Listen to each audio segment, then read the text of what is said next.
I don't know. If I could just get some money together, just enough to buy some food, I could think clearly without these pressures. Just a little money for food, is that it? Is that all you want out of life? I guess. You shut up and listen. There's all kinds of ways to get money. I've tried everything. You have not tried everything. Now shut up and listen. Come on, let's go. Welcome to the United Snakes, land of the thief, home of the slave. Grand Imperial Guard where the dollar is sacred and proud. Let's do the real, come on now. Smoke and mirrors, stripes and stars, stolen for the cross in the name of God. Bloodshed, genocide, rape and fraud, written to the pages of the law, good law. The cold continent latchkey child ran away one day and started acting foul. King of where the wild things are, daddy's proud, cause the Roman Empire done passed it down. Imported and tortured the workforce and never healed the wounds or shook the curse off. Now the grown-up Goliath nation holding open auditions for the part of David. Can you feel? Nothing can save you. You question the rain, you get rushed in and chained up. Fish raised, but I must be insane, cause I can't figure single damn way to change. Well, welcome to the United Snakes, land of the thief, home of the slave. The Grand Imperial Guard where the dollar is sacred and power is God. Welcome to the United Snakes, land of the thief, home of the slave. The Grand Imperial Guard where the dollar is sacred and power is God. It is not payday loan reform. It is payday loan legalized theft. The payday loan industry is making a mockery of the English language. Payday loans rob us of our lives that we have worked many years to achieve. They rob from us, our families. They're cheating us. They're pounding us into the ground. They need to be stopped. Where these payday loan companies, their intention is to trap you, and they get after people who they know cannot afford to pay back, and that's where they make their money. Good question, and they're actually not banks. They're payday loan companies. This is what they do. This is what they tell their shareholders and why they tell their shareholders quarter after quarter about their great profits over the last quarter. I'll tell you the ones that are operating in Arizona. Ace Cash Express, they're based in Texas. Advance America, they're based in South Carolina. Loan Mart, they're based in Pennsylvania. Check into Cash, they're based in Tennessee. Southwest Check Cashing, Check Smart, they're based in Ohio. Quick Cash, Missouri. Check and Go, Ohio. Allied Cash Advance, Florida. Fast Payday Loans, Inc., Georgia. Checkmate Payday Loans, Washington State. These are not mom and pop operations. They're not owned by Arizonans. We're not putting Arizonans out of business. What about employment for those misplaced when payday loans go out of business, or displaced when payday loans go out of business? It's just a math problem. We're talking about 2,500 jobs that pay just above minimum wage, $7 to start, and when you become a manager, you're making $11 an hour. We're talking about those kind of jobs. These are not career jobs. These are not advancement jobs. They're not well-paying jobs with benefits. And we're talking about 2,500 of them. On the other side of the math equation, we're talking about $149 million a year being stripped from trapped borrowers and leaving the state. So to me, it's an easy math problem. Place, you know, so the payday loans actually didn't really create any work because most of the places already existed as check cashing places and places to pay like your electric and stuff. They just added on payday loans, so I think it's a bunch of BS when they say payday loans having payday loans create jobs. They just added on one more notch to the person that already worked there. So it's not creating anything but a mess.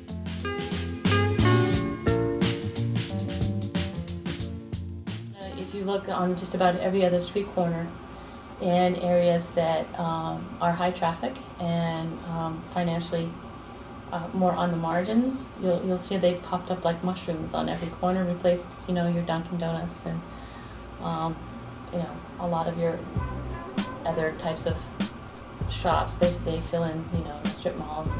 What used to be doing Wiener Schnitzel is now, you know, Payday Lender with the bright orange and yellow.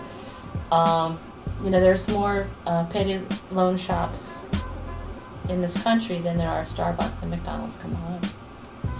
And the reason why is there's just been this huge sort of franchise expansion at the bottom. More and more shops are opening up. and there's been a consolidation at the top of who owns these guys.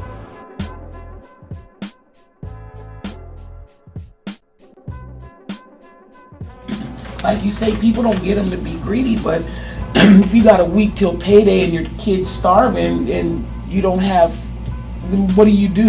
They trick you. They give you this first time interest free, make everything look okay, and then when you get that payday loan, you got to pay back the loan, but you're not considering the bills that you have to pay. So it's a cycle, and it's a legal loan shark. And typically, payday loan borrowers are minority, single, women, head of household with 2 kids.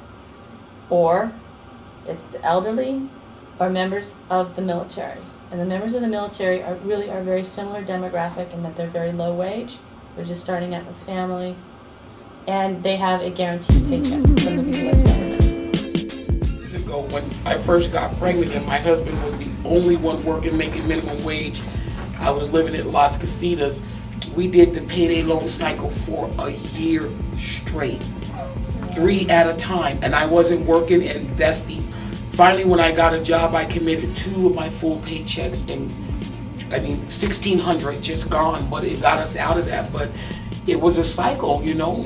You made not enough for food stamps, but too much for this, and so it was a cycle, and we went through it, and I had the 2 new babies, and this is personal experience, and I would just see he looks old in the face because he was worried, because you get that paycheck, you want to pay this one, this one, this one. If your family is in a situation where you need to borrow $200 to get you through to your next paycheck to pay your bills, the chances of you having that full $200 in 2 weeks' time, on top of the rest of your living expenses, which don't go away, chances of you being able to pay off that loan are slim.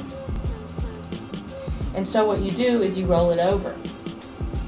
And the fees are so high that sometimes you end up paying double and triple the amount in interest that you borrowed in the first place. And so we call payday loans a debt trap.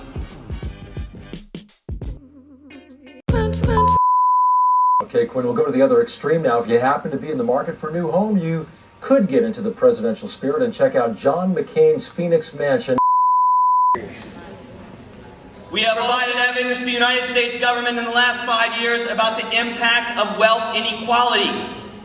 Okay, the gaps between the rich and the poor, which continue to grow, actually tear a country apart. They don't actually prove that a country is getting stronger because they have more millionaires. It actually suggests that the country is going down the tubes.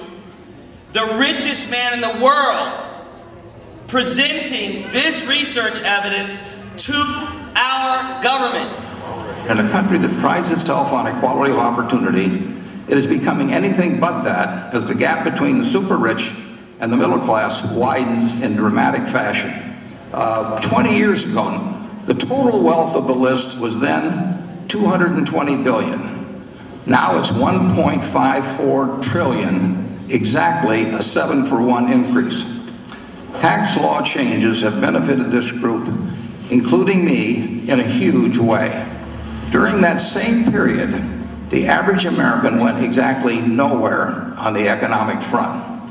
He's been on a treadmill while the super rich have been on a spaceship. Okay, so you saw him presenting to the United States Senate at their Finance Committee. I want you to think hard about why the world's richest man would go sit in front of a microphone and speak to those people.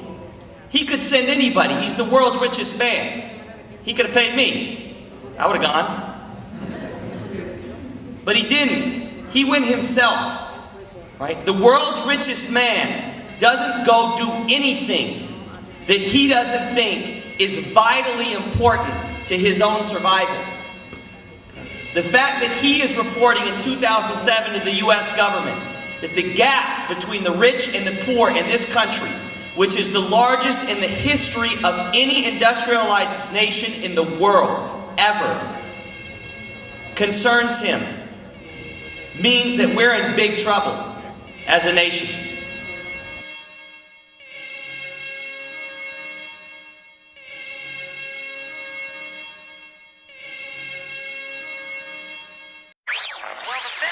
forecasting a recession yet. Plenty of other forecasters are, and it would hurt. No one's whispering about the R word anymore. Now they just come right out and say it. The probabilities of a recession have...